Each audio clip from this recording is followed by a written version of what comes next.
Albert Soboul. La Révolution française.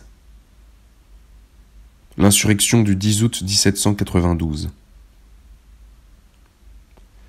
Contre la monarchie coupable de pactiser avec l'ennemi, non seulement à Paris, mais tout le pays se leva.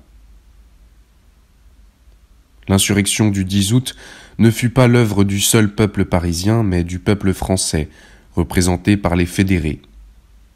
On a pu dire de la Révolution du 10 août 1792 qu'elle fut nationale. Le mouvement patriote était lancé, rien ne l'arrêta plus. Les sections parisiennes qui avaient formé un comité central siégeaient en permanence. Les citoyens passifs s'y infiltrèrent. Ils entrèrent dans la garde nationale, où un décret du 30 juillet les admit enfin. Ce même jour, la section du théâtre français instituait le suffrage universel dans ses assemblées générales. 47 sections sur 48 se prononcèrent enfin pour la déchéance du roi. Aux Jacobins, Robespierre prit la direction du mouvement.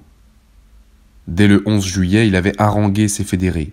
« Citoyens, êtes-vous venus pour une vaine cérémonie, le renouvellement de la fédération du 14 juillet ?»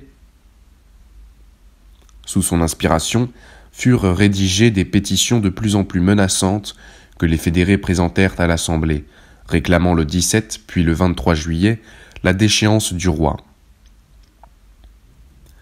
Quand il vit les Girondins négocier à nouveau avec la cour, Robespierre reprit ses attaques contre eux, dénonçant le 29 juillet le jeu concerté entre la cour et les intrigants de la législative, réclamant la dissolution immédiate de l'Assemblée et son remplacement par une convention qui réformerait la Constitution. Le 25 juillet arrivèrent les fédérés bretons, les Marseillais le 30. Ils défilèrent dans le faubourg Saint-Antoine en chantant l'hymne qui prit bientôt leur nom. Sous l'impulsion de Robespierre, les fédérés formèrent un directoire secret. Le manifeste Brunswick, rédigé à Coblence, connu à Paris le 1er août, enflamma les patriotes. Dès les derniers jours de juillet, l'atmosphère de la capitale s'était exaltée. On proclamait dans les rues la patrie en danger. Les enrôlements pour l'armée se déroulaient sur les places publiques dans un cérémonial d'une grandeur austère.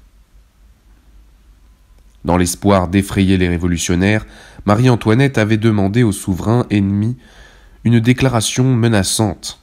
Un émigré la rédigea, le duc de Brunswick la signa. Le manifeste menaçait de mort les gardes nationaux et les hésitants qui oseraient se défendre contre l'envahisseur. Il menaçait le peuple parisien, s'il était fait le moindre outrage à la famille royale, de tirer une vengeance exemplaire et à jamais mémorable en livrant la ville de Paris à une exécution militaire et à une subversion totale. Le manifeste de Brunswick eut un effet contraire de celui escompté par la cour. Il exaspéra le peuple. L'insurrection qui manqua d'éclater à la fin de juillet fut ajournée jusqu'à ce que la pétition des sections parisiennes demandant la déchéance du roi ait été présentée à la législative. La section des 15-20, au faubourg Saint-Antoine, donna à l'Assemblée jusqu'au 9 août, dernier délai. La législative se sépara ce jour-là sans s'être prononcée. Dans la nuit, le tocsin sonna. Le faubourg Saint-Antoine invita les sections parisiennes à envoyer à l'hôtel de ville des commissaires qui s'installèrent à côté de la commune légale, puis la remplacèrent. Ce fut la commune insurrectionnelle. Les faubourgs se levèrent et avec les fédérés marchèrent sur les Tuileries, où la garde nationale fit défection. À 8 heures parurent d'abord les Marseillais. On les laissa pénétrer dans les cours du château, les Suisses ouvrirent alors le feu et les refoulèrent. Lorsque les faubourgs arrivèrent, les fédérés avec leur aide reprirent l'offensive et donnèrent l'assaut. Vers 10 heures, sur l'ordre du roi, les assiégés cessaient le feu. Dès les débuts de l'insurrection, sur les instances de Roederer, procureur général syndic du département, acquis aux Girondins, le roi et sa famille avaient quitté le château pour se mettre à l'abri à l'Assemblée qui siégeait à côté dans la salle du manège. Tant que l'issue du combat fut douteuse, l'Assemblée traita Louis XVI en roi.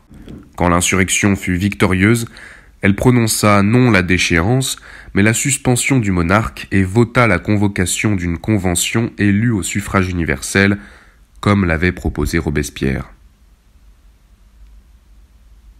Le trône était renversé. Mais avec lui sombrait aussi le parti feuillant, c'est-à-dire cette noblesse libérale et cette haute bourgeoisie qui avait contribué à déclencher la Révolution, puis tenté, sous la direction de Lafayette d'abord, ensuite du triumvirat, de la diriger et de la modérer.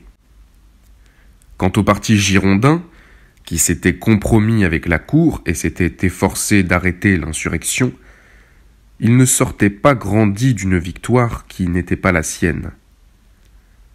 Les citoyens passifs, au contraire, artisans et boutiquiers, entraînés par Robespierre et les futurs montagnards, étaient entrés avec éclat sur la scène politique. L'insurrection du 10 août 1792 fut nationale au plein sens du terme. Les fédérés des départements méridionaux et bretons eurent un rôle prépondérant dans la préparation et le déroulement de la journée. Plus encore, les barrières sociales et politiques qui fragmentaient la nation tombaient.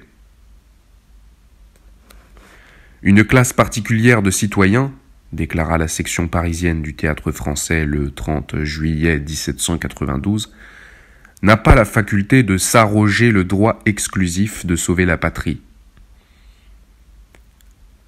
Elle appelait en conséquence les citoyens aristocratiquement connus sous le nom de citoyens passifs à faire leur service dans la garde nationale, à délibérer dans les assemblées générales, bref, à partager l'exercice de la portion de souveraineté qui appartient à la section.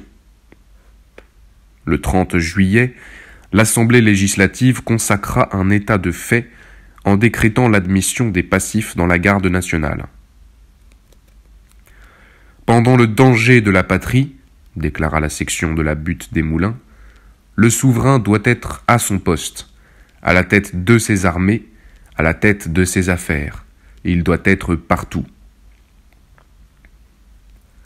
Par le suffrage universel et l'armement des citoyens passifs, cette seconde révolution intégra le peuple dans la nation et marqua l'avènement de la démocratie politique. En même temps s'accentuait le caractère social de la nouvelle réalité nationale.